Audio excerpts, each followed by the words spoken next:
Welcome back to all our audiences. We are into the second half of our day one session. अभी हमारे पास एक बहुत ही interesting session आने वाला है जिसपे we have Pradeep Atri, who is currently pursuing PhD from Central European University, and he is already an extremely accomplished scholar and has multiple diverse research interests. And he will be in conversation with Professor Hari Bapuji, who himself is a name that needs no introduction. He is an extremely accomplished and leading researcher from the University of Melbourne, with interest in international business, strategic management, economic inequality, and social inclusion, and many other interrelated topics. I will not take up too much time, and I will not try to introduce both our panelists in depth because I'm sure I will not be able to do justice to them. And we are all very looking forward to this important session because for us it unpacks a field of study which is extremely popular in India, which is management studies.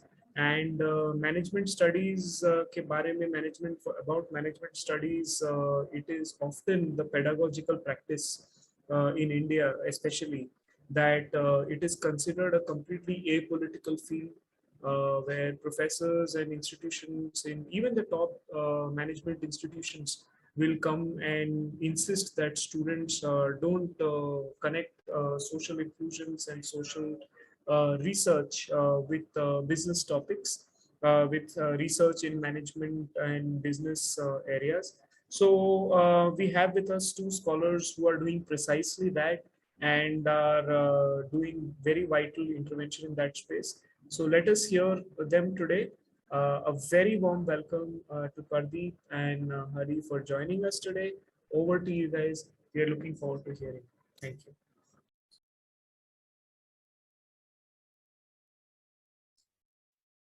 Yeah. Welcome, everyone. Can you hear me? Yeah. Yes. Professor Hari, can you? Okay, that's great. That's great.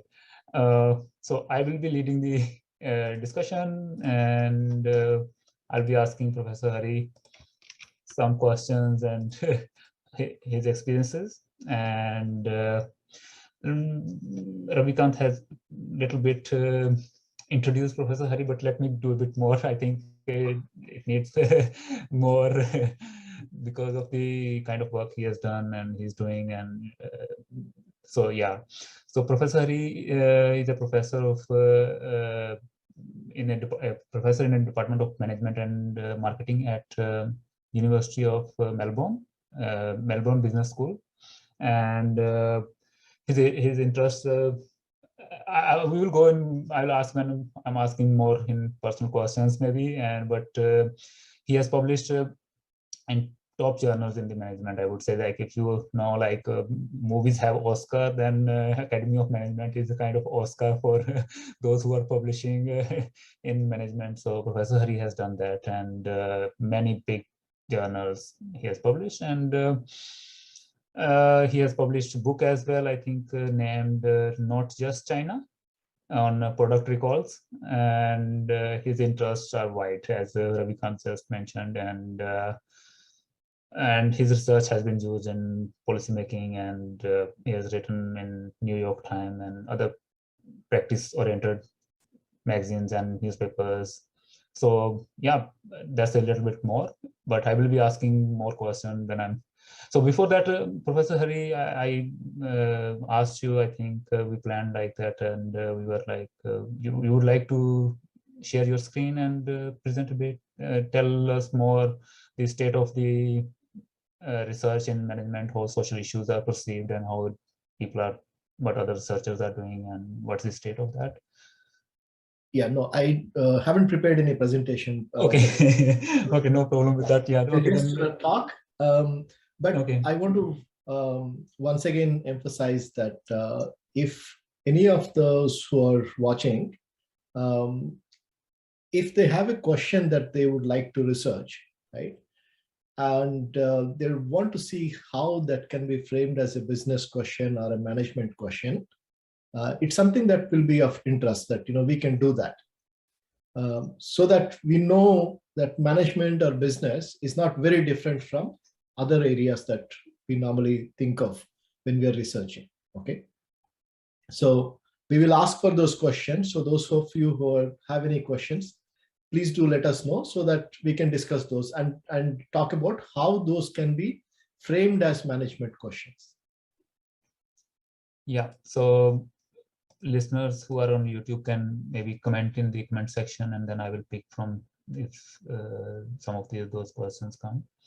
So till then, I will start with discussion on Professor Hari's experiences and how other researchers are doing and what is missing and things like that. So let me ask Professor Hari first. You have about 20 years of experience, more than I think that in this field, and your research interests have changed over time from product recall, which is kind of operational management, and then going towards economic inequality, and then much more under economic inequality, this social issues in management. How this journey looked like how did you move from that side to this side, which is like more for-profit oriented to kind of non-profit side of the businesses? Yeah, so I think that probably is one of the biggest myths that that we have, is that anything that relates to society is not the realm of the business, right? So even if you look at what's happening, for example, in the case of the Russian invasion of Ukraine, right? All the businesses are talking about it. All the corporates are taking action. So there is a reason why they are doing it, right? So it's not like business is removed from society or societal problems and issues. So that's a myth, or that's a misconception that people have had for a long time, and that is slowly changing. And we see again, like in the last 20 years that I've been following management research closely, I've seen a huge shift in the extent to which we are able to discuss societal issues. So going back to how I changed, or like why I keep moving from one topic to another, is because I think it really boils down to what is it that I see myself, or what I see as the role of an academic in the society. Okay, I think as academics or as researchers, we have a very, very privileged role in the society. Nobody gets paid to read and write and talk about issues, right? Yeah, and that's true. And we are getting that opportunity, or we are being paid by the society to talk about them, or to look at the problems that they don't have time or resources or skills, right? So that is the fundamental belief which has over a period of time shaped in me, and that's the belief which allows me to move from topic to topic. So I pick topics which I see as important for the society at that time. So when I picked the product recalls, it was partly because I wanted to discuss that in the classroom. So I was curious about what was happening. So I picked it, and then unexpectedly it became a big hit, so to speak. It became quite popular, and it changed the way the discussion was taking place with respect to the product recalls and the role of China. And that gave me a lot of confidence in terms of what we can do as researchers. Okay, and then a little after that, the inequality became a central issue because of the Occupy Wall Street movements and all that.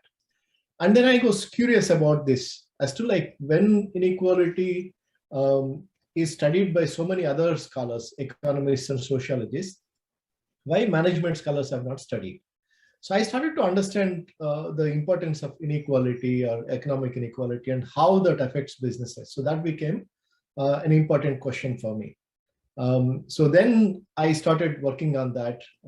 We did quite a bit of work on that, and that also gave me better understanding of some of the things that happen in my own surroundings back home in India, are the things that were happening in India, right? Before that, I never really did any research on India. But then I felt at some point, I was seeing all the different things, right? That is evolving. So I felt that caste, instead of reducing with economic progress and technological progress, I felt it is actually increasing, and it is becoming more and more pronounced, and the atrocities have not stopped, right? And then I thought, okay, this is something that let's take a look at it, right? And it affects like nearly 2 billion people, right? And if you only talk about, if you talk about all the Bahujan, Dalit, Adivasi, all of them put together, we're talking about a huge population, like 1.5 billion or maybe even more than that. I'll have to do the math now. So it's a huge population that is underutilized, and it is a business problem, right? You can't improve, or you can't become a $5 trillion or $10 trillion economy with 70 or 80% of your population not getting enough opportunities. So this is about how I pick my own topics, right? So then caste became the most important thing, and I realized that much was not done by the management scholars. There was a lot on gender and race and all of those, but not on caste. So then I thought, okay, good. So it's a good opportunity for me, right? So you started mentioning about Indian context, and I want to come to that. And so what according to you, like, is the present state of social issues, how they are researching in Indian context, especially with regard to management, if we see, and what things do you think are missing still? Like still we see there's not much going on, because if we see how many papers are coming out and what kind of research is going on. So can you maybe tell us like a little bit like present state of research, especially with regard to social issues in management in Indian context? So again, like I haven't done a proper research on this to speak about it confidently, but I just give my general impressions. So what I see happening is that there is a lot of work on innovation and social entrepreneurship, social innovation, social entrepreneurship, that kind of a thing. And then there's a lot of work on trying to address poverty, so those kind of things. But what is missing, in my opinion, is the consideration of the structural problems that are there, like whether it's caste, whether it's religion, whether it is gender. So those structural issues are missing from the conversation, and those are slowly getting picked up. So that I think is what I see in the management research area. And a lot of them in fact try to research the same problems that scholars world over are researching. They try to take a very neutral or I think, as Ravikant probably would say, like in an apolitical perspective. But I think the context is important, right? So that I think is missing to some extent. So especially like these days, the diversity related research is going like around the world, like people are talking, and in India also, like maybe from last 10-15 years, I would say, maybe when they have started talking about diversity in management and diversity in business schools and all these things. Still they, I think, focus more on they focus on gender, but in gender as well, like one aspect of gender, male or female only, or rest aspects are still missing. And then, as you said, like caste is already been sidelined.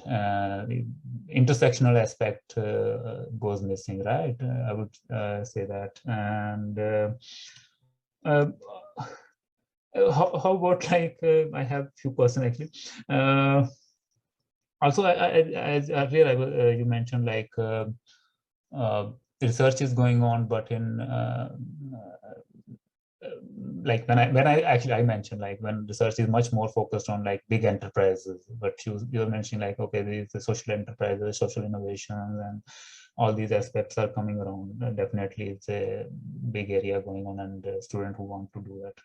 And in that also, I would say like, do you see that these aspects where like, especially in NGO research, like non-profit or social enterprises, there also caste goes missing? What could be the reasons? Like, I can understand a bit more in for-profit, because in for-profit they are a bit, we can argue they don't have much more like, as per in maybe notions and norms, maybe they don't have kind of a benefit of addressing maybe in these, but these other type, these non-profit organizations, they are dealing these kind of issues, right? Social inequality, discrimination, but still in that research we see caste goes into missing. So I want to come to that next question, that what could be the main reasons that these aspects go missing, especially like again in Indian context, like social issues in management broadly go missing. What are the kind of, you see the main reasons behind that actually? Yeah, so if you ask the scholars from India who are researching social issues, they would say that the social issues are not missing, right? Because they've been researching corporate social responsibility, various aspects of that, but it was probably not as critical as it could have been. So in fact, very recently we just finished writing the introduction to our special issue on imagining ethical organizations in South Asia. So there we talk a little bit about this in terms of why, when we talk about South Asia, it hasn't really talked about some of the ground realities. What we think has happened is that one, it is the expectation of the journals. Journals want things to be context free.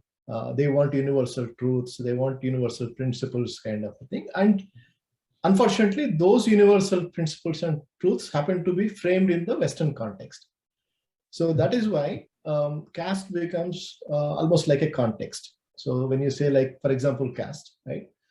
They say like, oh, it's a problem of India, or it's a problem of some other country, right?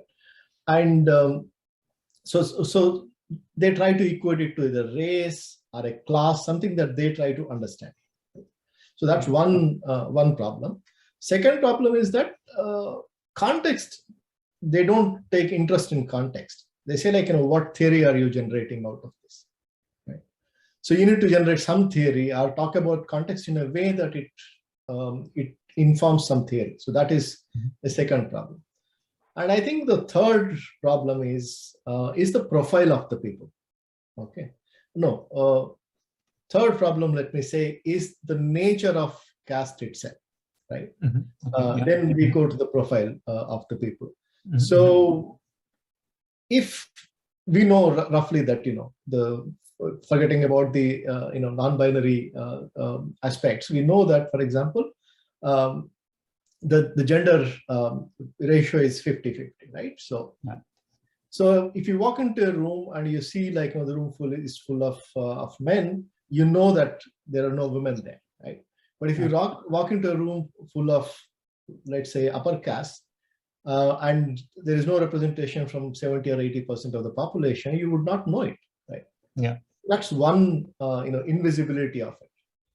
And also like how caste operates is very complex, very deep, right? So it operates on your mind in terms of stereotypes of, who is good, who is bad, who is good at what.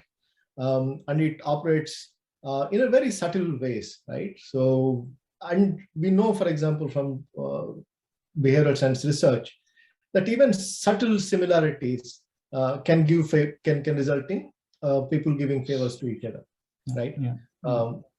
So Yeah, so those are like, really, really subtle, very unexpected similarities. But in this case, in case of caste, you have introduced similarities in terms of last names, and then in terms of arranged marriages, which means like, your family becomes the same caste, but you don't know that, you see them as family. So this is a very complex construct for anyone to deal with. And then the profile of the people who became scholars in the South Asian context, they're all from the not all, the vast majority of them are from the upper caste or upper class, and till recently men, right? So they didn't really see the problem. They didn't have an idea that this is a problem, right? And there was no discourse on that either, because the idea was that, again, in terms of, if you think about the development, the idea was that let's develop, let's grow economically, let's develop technology. The other problems can be taken care by other people. So that was the belief. So they were not really equipped, or that was not a priority. So these are all the kind of reasons why I think it never really got picked up. Right? So yeah. And especially like who come from marginalized communities, and who are from the bottom of this caste hierarchy. And if they want to research, what kind of challenges do they face, especially like, because they have interest to break this system, and they are much more kind of willing, and they're much more, I would say, want to go towards this side because of the various reasons, because our research areas and research topic that we decided to much more, I think, depend on what background we have, what kind of access we have to resources and research topics. So when they enter into this field, I think, what's your opinion? Like, I'm just gonna throw my opinion on that, but I would like your opinion as well. Like, when we enter into, like, I entered as a marginalized community, a marginalized person into this field, people try to set themselves into the existing norms, because that's where we can publish easy in a way that is much more accepted, as you were saying, in the Western context, where caste is not very well known, but most of the good journal are operating from Western countries. So those who have this benefit of breaking and challenging this system, what kind of challenges or resistance do they face when they go towards this research? So I think we've been talking for a little over 20 minutes now. So let's now shift the focus to you. So you give the answer to this. You give your opinion, then I'll give mine. So yeah, that's what I'm meant to say. Like, there are quite a bit of challenges in that there is a lot of resistance. First, as I've been saying, like, people do not want to talk about it, and then if we see that, like, if I see that, okay, someone is not really interested into this topic, and I will not get published, and I will not, if you don't get published, you will not get job, or you will not get career, and so people like me would try to adjust our research, adjust our topic, and adjust our methods that fulfill those dominant narrative, dominant research, and dominant norms. So that, I think, bring a bit of put a person into a situation where we feel helpless to the extent that no matter I want to do this, I am much more willing, and I'm good into this thing, then still I cannot do this because of the external pressure, the things which are not in my hand. And so yeah, that kind of, I think, put much more pressure to fit into the norms. And the type of research and the type of idea that I would have brought out much better, and might be good to progress this research and this field, goes into missing, I would say. And that I think is a big issue here, like how to change this whole structure that has been already been built around this, that unless you fit into the norms, you will not have a career. Especially in Indian context, I would argue that it's much more strongly like old boys club kind of. So you have to do this research, but and in this way only if you want to do, and then only, like I can give one example, like much more research these days is coming like around yoga and meditation and management. It's much like, you know, that positive aspect. And then if you have to do this research, you have to talk only mostly, like if I have read, they talk about from India, it's coming mostly from India, and they talk only like positive aspect only, like meditation is good, productivity increases, and health and this benefit for the employees. But recent research, like coming mostly from outside, I would argue that they have argued that this meditation can even lower the productivity, because people delay decision. Then when our mind and things go calm in the this thing, and you start delaying decision, you become a bit of more lazy, and you don't you are not very engaged into this in the organization after that. This research, people from INSEAD, they did that. So yeah, so that also I see a bit of troublesome. Like if you are doing research and you are from India and you want a career in India, you have to fit into the norms. You have to do and present it that way only. That's it. Otherwise, you don't have a career. So unless you are outside, then you have an advantage that you can talk a bit more openly and freely. And here like here I am talking, sitting here in Europe, I can talk cost like openly, and anyone, they will accept it, they will appreciate it, and they will say, okay, this is a good idea, you can do it, and you can look from this side, that side, and they will give suggestion. But same thing if I am talking in Indian business schools and Indian universities, it's a death of your career, I would say. So yeah, so let me come back to that now to you with that. So how do you see your career has would have evolved in India if this same thing you were doing in India? So that's a bit hard to visualize, as you know. I don't know if I would have been able to do so many different things that I've been able to do, because the environment in India is very different, and but it is definitely a challenge. I don't mean to underplay that challenge at all. But I also say that if we focus on those challenges, we will never be able to get anything done. Okay, we will never be able to do anything, anything that's meaningful, at least meaningful in the way that we think it is meaningful, right?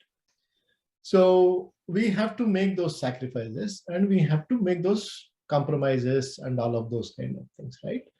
So, you know, all of us who are able to, all of us who are able to read, to get education, and to move in reasonably elite spaces, right?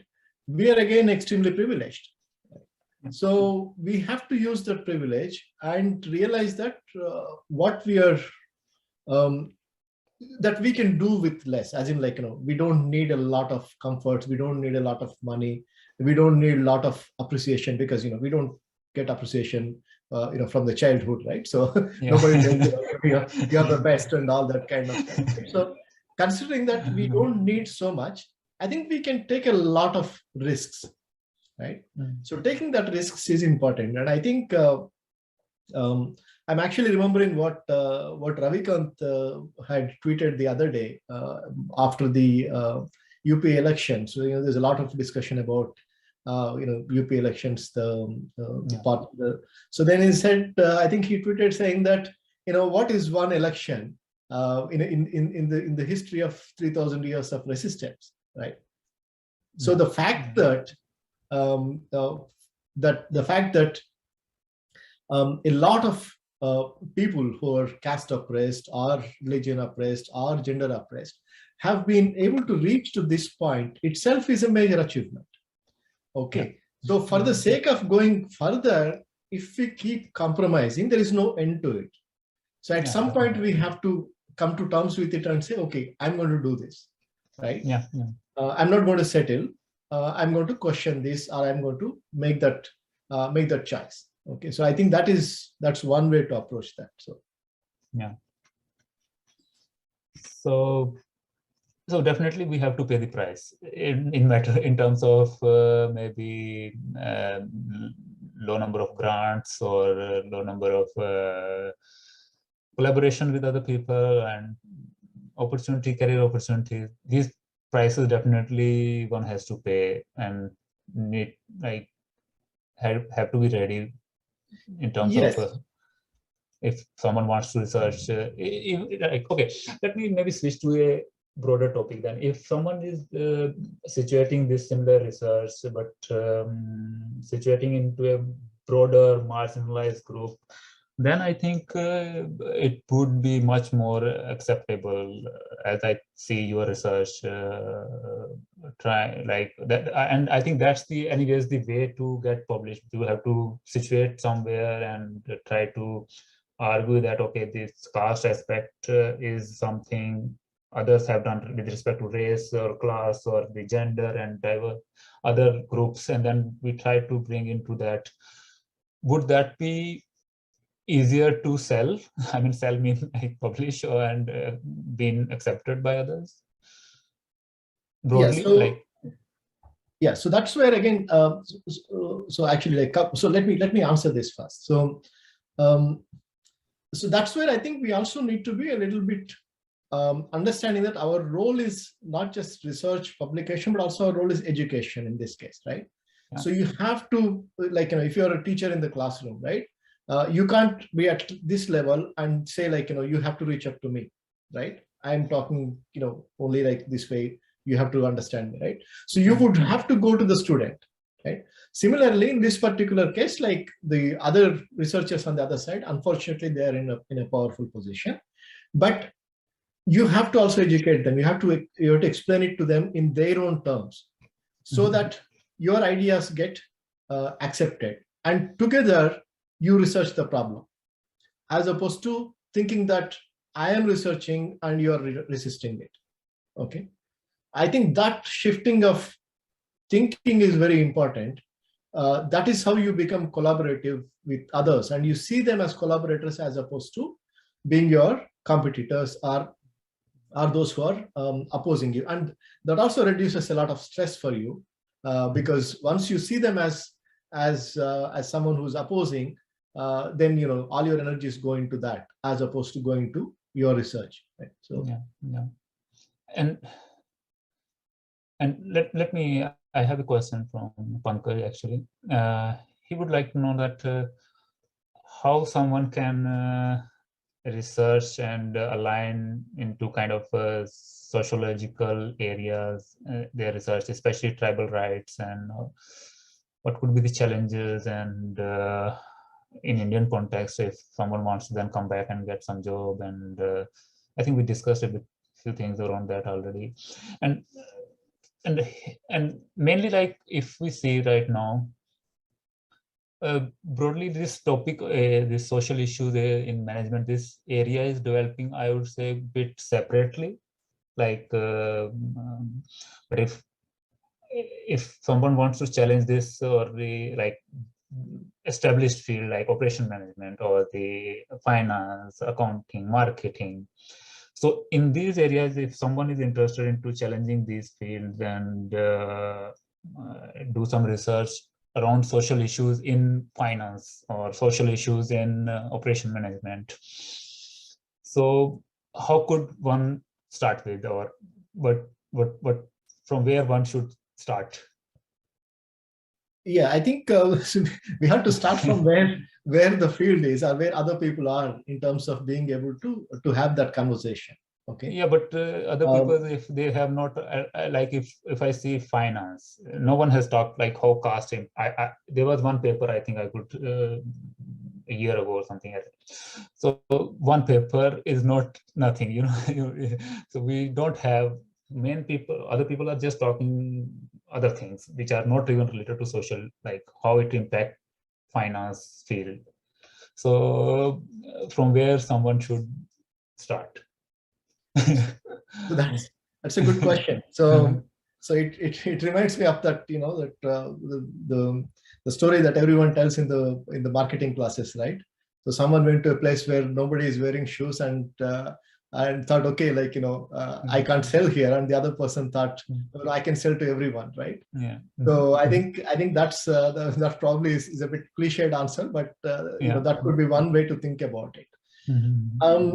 So for me, so I think having that that mindset that I'm taking this risk for a long-term benefit, I think that is very important, and so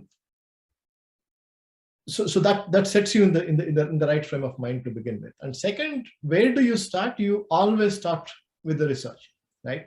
If there is no caste, for example, in finance, you go to see what has been done in terms of race, what has been done in terms of gender or class or any other similarities, right? And then you pick from there and try to position your research along those lines, right? So that's you, of course, you always have to start with what the current state of knowledge is, right? And then from there you pick up and then start building it, right?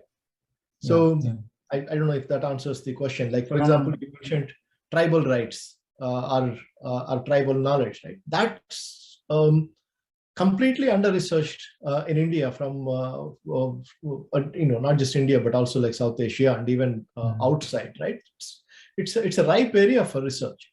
And in fact, this is something that we're currently writing about, is that there is a lot of work that can be done by combining the indigenous populations in our Adivasis in India and South Asia, and the indigenous populations outside, like in Canada, Australia, New Zealand, right? So there is so much that can be done by comparing and contrasting their experiences and their knowledge. And indigenous education, indigenous engagement is a big thing in the West now, right? So if you can bring to that, I think that's going to be a phenomenal opportunity, in fact. So yeah, so there's a lot of opportunity for sure. So you would face difficulty, and I will never say that it is going to be easy, but you will also have much higher rewards, right? You know, then you become leader of a field. Then you can help other people. Then, you know, you get known, or you know that you made some difference, right?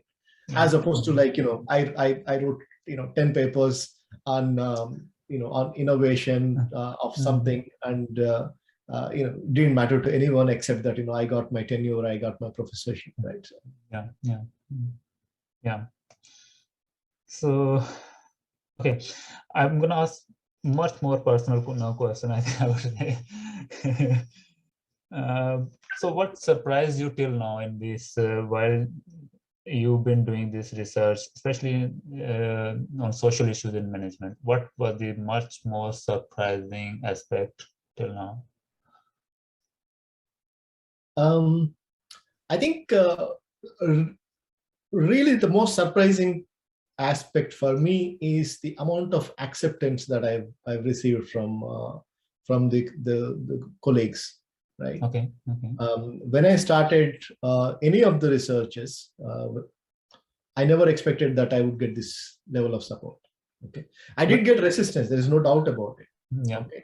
I did get resistance. And do you sorry, I'm interrupting. Do you think this is because of the nature of the research, and the people who are involved into this research are much more empathetic? Is that one of the factors you would argue? No, I think I think that is one aspect, but also in general, the academic enterprise is one where we are trying to be very curious, right? We're trying to understand new things. Yeah. So anyone who talks about something new, people are interested to know. Yeah. Right. So I have,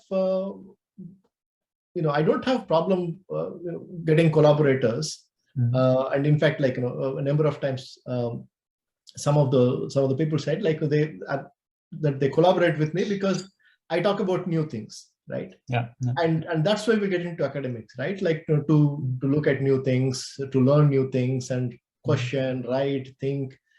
So that's the excitement, right? So you're trying to shift the thinking in a new direction. So you get support otherwise also. It's a question of framing it in a way, and it's not easy again. But I all the time saying is that it is possible, and we should not get disheartened. Yeah. Okay, another question is around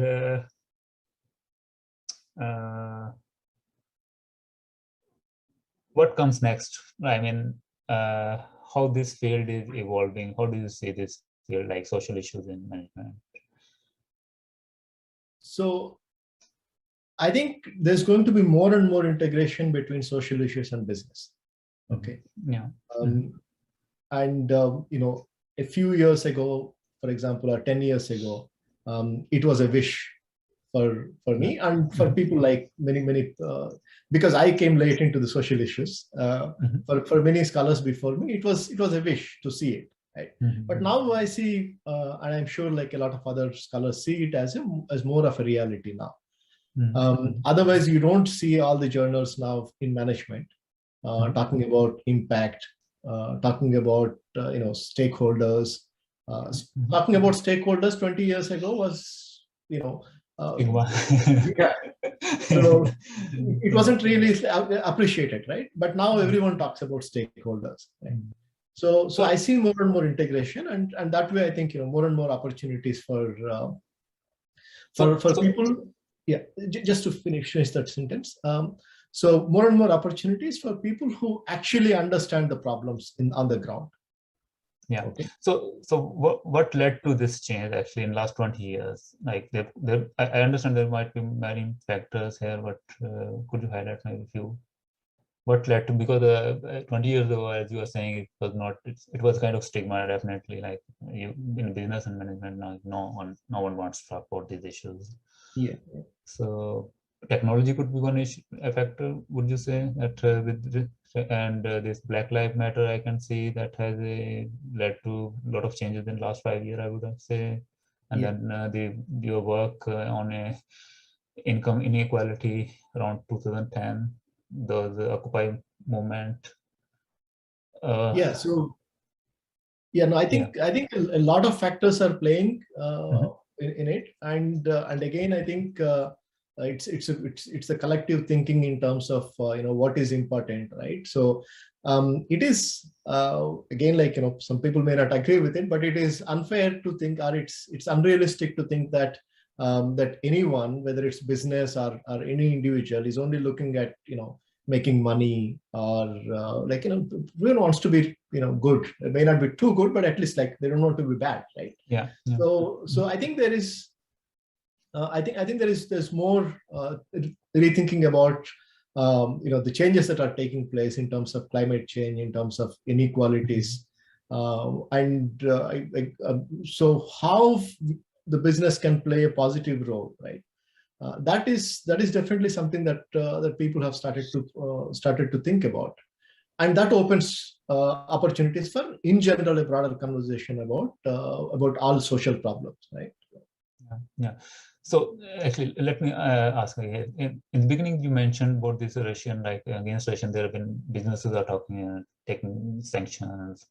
Similar trend we saw in terms of when Black Lives Matter movement was going on, and organizations were coming forward and investing a lot of Black communities trying to do different things, and but similar trend in Indian context we have not seen till now, like with respect to caste, if I say, and people, it's a big issue, one of the biggest social issues in India. So why? So I think in general, businesses have kept themselves away from the social issues, and in general, like, or at least the contentious social issues, you can say. Like, they definitely did a lot in terms of the community development, or like, the area development in the neighborhoods, or some CSR. But engaging with some of the contentious issues, they haven't particularly done it. And I think there the idea was that, again, we try to grow as a country, try to gain progress and all that. That became more important than getting rid of inequality, for example, right? This happened even in the Chinese context, right? When Deng Xiaoping, when he said, like, let some people get rich first. Right? Mm-hmm. So then now they're talking about inequality. They want to talk about moderately prosperous societies. That's the current president's vision, right? So I think it's a bit of an evolution, and the fact that there is a lot of interaction with the world businesses now, that is also going to make some difference in terms of the issues. Whether it's caste, whether it is religion, all the other problems, right? Gender, yes, there's been some movement on gender, but on others it hasn't. And the gender movement also happened quite a bit because of the globalization, or the IT industry and all of those things happening, right? So similarly, I think the other things will also happen over a period of time. And again, they don't happen on their own. We need to also start talking about that, right? Until somebody diverts the attention to it, it remains a problem that's unaddressed, right? So, yeah. So I think we have last 10 minutes or something. Yeah, there's some question. Yeah. So go ahead. Yes. Yeah, so, no, I don't see which question. Okay, is there anything else? In the chat box also I've put, you can check in the Zoom. Yes. Ravi, could you maybe check, because I cannot see. I don't know. I have blocked YouTube because of my kids. No, not on YouTube. What I've done is in the Zoom ka chat box. Oh, sorry. I've copied those questions from YouTube. Okay. How can we manage our limited resources, especially in education? There are very few resources, and I don't understand this question. Professor, could you maybe see that question? No, I mean, I don't think, again, like, maybe again, I'm not the right person to say this, but at least I don't think resources are necessarily a constraint in getting anything done. And this itself, what we're doing now, and what Anup has done with Nalanda itself is an example, right? I think it, in a matter of a few years, the change that Anup has brought with Nalanda Academy in the education space, it's phenomenal. I don't think he started with a lot of resources. Yeah. Right. So yeah. I think that's something that we have to keep in mind. But that may be a more specific question related to some specific resources. But broadly, this is what I think. Resources are not necessarily a constraint to do good work. Okay. And you can see the second question as well. Yeah. So is there any convergence or praxis between the research or academic part of the management studies and actual business practices? I mean, definitely there, we see quite a bit of movement of ideas from research into practice. One of the biggest, because we're talking quite a bit about inequality, and that's also my area of work. So we can see the diversity, for example, is one of those things that did come from research, but as well as from a lot of regulations and broader public conversation about those things. So there can be more conversation. There is always a gap between research and practice, but I think probably we do also have some translation and some implementation in practice. Yeah. Okay, so I think that was the question, but let me ask now, what are the implications of this missing link on businesses, society, and research? Like these, then these aspects, social aspects, go missing into the research and businesses, and people don't talk about it. What are the implications of this? Yeah, so I think one is that we're underutilizing the opportunity that we have, whether it's people or their ideas and all of that, right? That's one. So I was a human resource manager before I got into academics, so I see it as a great waste of resources, right? And also, like, I mean, if you talk about it more philosophically, like, it's a waste of human potential, right? So so that's one. And the second is, as I was mentioning earlier, it's not just about making money, right? I mean, how bad or how miserable one person would be to always think that my job is to make money, right? So you need to have some excitement that and something that brings you happiness, something that brings happiness to others. So that excitement will go missing, right? And broadly from a research perspective, I think what the new understanding that we can bring, that will go missing, right? So because we are always going only in the same whatever limited boundaries, right? We're not pushing the boundaries. So that would be the implications. I don't know if that's the kind of thing you're yeah, definitely. I like like another, I think earlier, like this convergence between research and practice, like same thing, like when policy making, we don't know what kind of policy we should have for improving the caste diversity within the organization. If we have not researched this, we will not have that exactly policies as well. And okay, I think we talked a little bit. I just maybe want to put into a difficult position probably.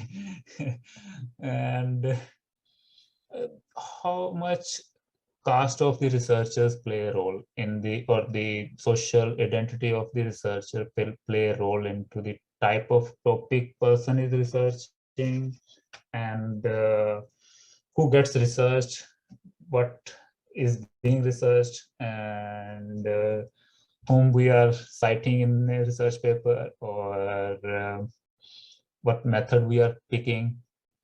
How much role is there in all these areas of the social identity of the person? Yeah, no, I mean, there's definitely like a huge role, right? But as researchers, and more importantly, as human beings, our effort is to move away from that, right? So move away from and question what has been given to us as the identity, right? It's very easy to remain in that and remain in that, that limited space. But to really push that and to really rethink and relate to other people as human beings, that I think is a bigger issue. So yeah, so I think it does play a role, but we should also push against that. Right? Definitely. And as you already know, I think like it's very difficult to disassociate our social identity when we are trying to do, especially this kind of research. Like if you come from marginalized community and you are researching around marginalized, and it's a big challenge. It is a big challenge. It's absolutely no doubt. It is a big challenge. But at the same time, and again, I don't mean to underplay the challenges of anyone, right? Who doesn't face a challenge? Right? Yeah, of course. Everyone faces a challenge, right? So that's one aspect of it. And the second that I would say is that, particularly when we come from a marginalized background, you need to ask, who gave you this identity? It's not an identity that you pick, right? So why do you have to let that weigh on you? Yeah. So that's a questioning that we also need to ask, right? So if someone says that, because you are a woman, you can't do this, right? Yeah. So if, as long as you keep accepting that I'm a woman, so I can't do this, you will never be able to do that, right? So you also need to push that.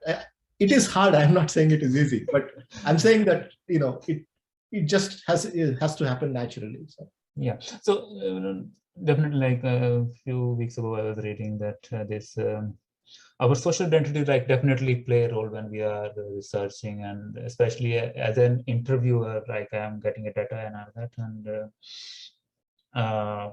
it can change the results to the extent that so similarly, like if someone from the dominant group is researching, so his results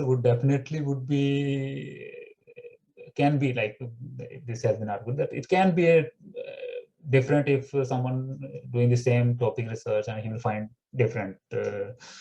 So how to kind of balance between these two, where the separation layer is there, So that is where, again, we try to take the help of others, and then once you publish it, somebody will question it, right? Yeah. I should probably not be talking about this study, because I really plan to write elaborately on this one.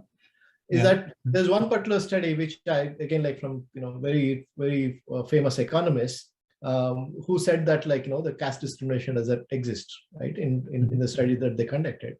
But a few years later, they said, using the same data, or the way they started reporting it is that it exists in one particular context, not in other, right? Okay. So this, I think, is because of the bias, probably, but also because it is outside. Somebody will question it, somebody will interpret it differently and ask you, right?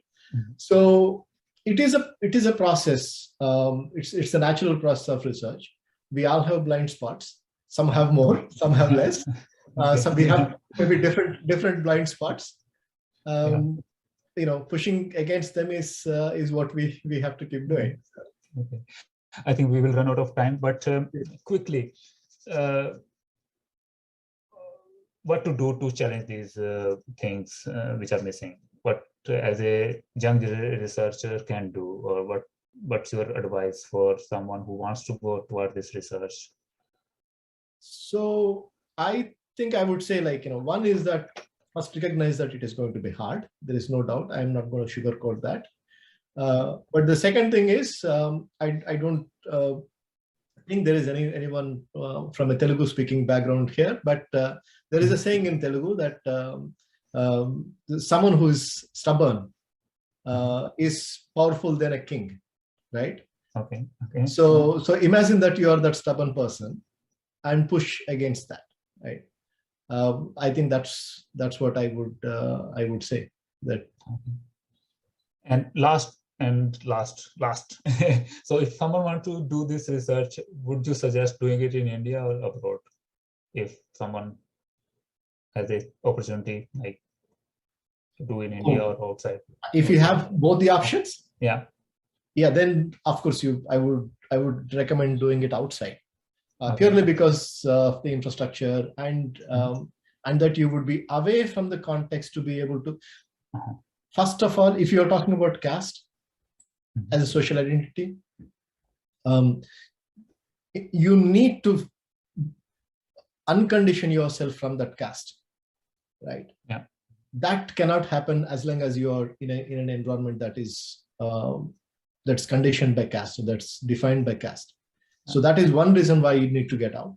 And second, of course, there is quite a bit of infrastructure outside, or more support outside for it than it is in India. But that doesn't mean you can't do it in India. Okay, yeah. So that was it. Thank you so much. Thank you. Unless you have something to add, or I missed.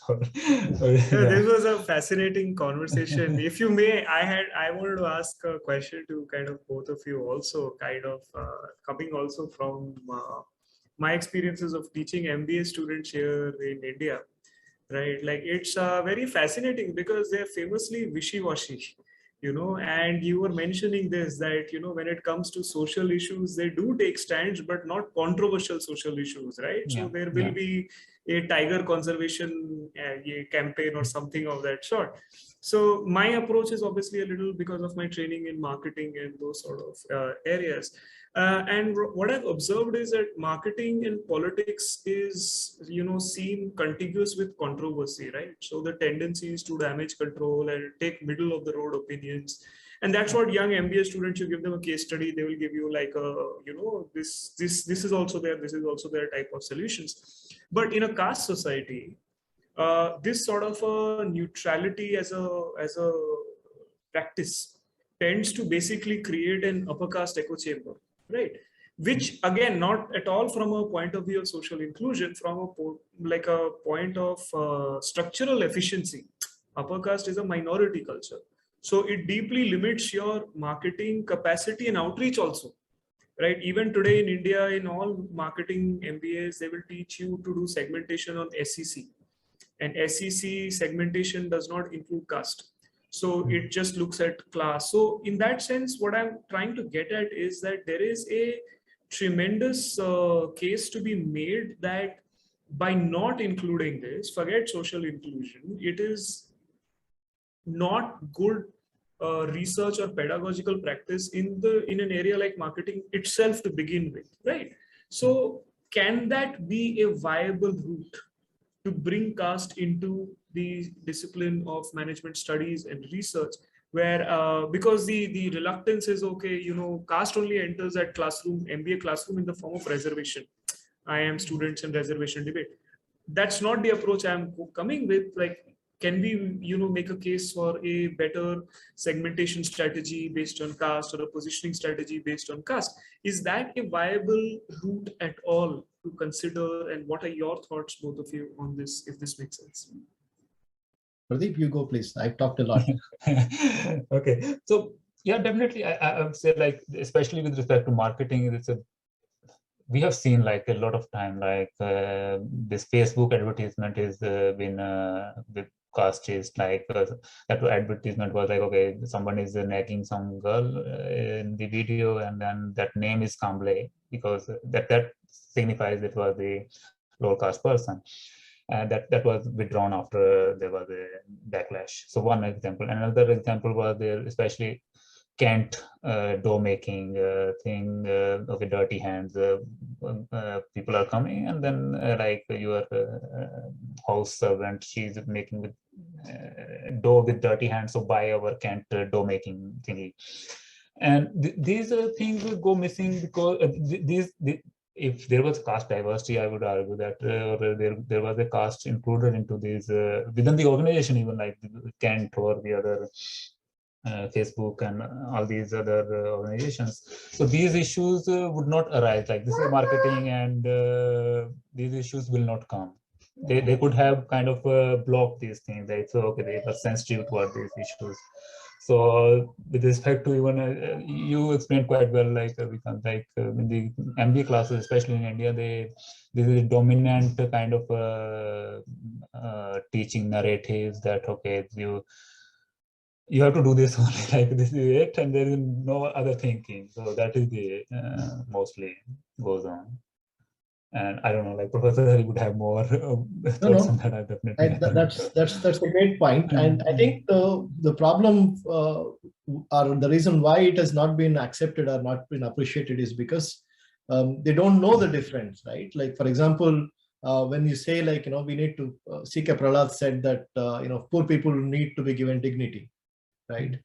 Now, if they don't know that the dignity, you can't give dignity, just based on money, right? For example, right? So if once you shine light on that, once you divert their attention to it, then it becomes understandable for them. But until then, particularly because we've been taught that making money is the most important thing, so you think that if you have money, then you would get it, right? But they don't know. So if you can divert the attention to that, I think it all becomes an extremely viable project, and I do definitely see that happening, right? We never expected that bottom of the pyramid, for example, would become a huge thing that companies would latch onto, right? So it's just a question of time and getting the right message and right people and all of those things. It'll happen. So at least I'm optimistic. So yeah, okay, cool. I think we are just out of time. Thank you so much, both of you, for this extremely stimulating conversation. It was an absolute pleasure. And not just today, like since it goes on YouTube, it becomes a resource for our younger scholars to kind of refer to and think through later on. So thank you so much for your time, Mr. Hari, Pardeep, both of you. And with that, we'll kind of take our leave. If you're done, please have a nice day. And thank you also reminding to all our audiences that both Professor Hari and Pardeep are sitting in two very different parts of the world, in two very different time zones. For you both to make your time in sync with our conference means a lot. Thank you so much for joining us today. Have a nice day. Thank you so much for the opportunity. Thank you. Thank you so much. Thank you, Pardeep, Ravi, and everyone else. Bye. Bye-bye. All right. To all our audiences, हमारे जो जितने भी सुनने वाले हैं, हमारा ये third session अभी खत्म हुआ है. अभी हम एक छोटा सा 5 मिनट का ब्रेक लेंगे और 3:15 से हमारा अगला सेशन जो है अकॉर्डिंग टू द शेड्यूल वो शुरू होने वाला है. इन दिस अपकमिंग सेशन जो शुरू होने वाला है 3:15 से, ये हमारा फर्स्ट स्पीक सेशन है. It is a very special session. Personally, मैं बहुत excited हूँ इस सेशन के लिए because in this session we will have our emerging scholars, early track academics, a lot of them जो अपना पहला research लेके आ रहे हैं present करने के लिए. So we will have a panel of 5 researchers with very interesting diverse projects जिन पे उन्होंने काम किया है. And moderating that session will be Dr. Ajay Kohli, who will be moderating that discussion, and we will sit through 5 interesting research projects which have been selected from hundreds of people who kind of registered for the Ayyankali conference, और उनसे निकाल के हम ये converts किया है हमने ये जो रिसर्च प्रोजेक्ट्स हैं. तो हम इनको देखेंगे और हमारे यंग इमर्जिंग स्कॉलर्स जो हैं, अर्ली ट्रैक एकेडमिक्स हैं, फर्स्ट टाइम रिसर्चर्स हैं, इनकी प्रेजेंटेशंस को हम सुनेंगे. So we will meet after a short break at 3:15. See you all then. 5 minutes, we'll be back.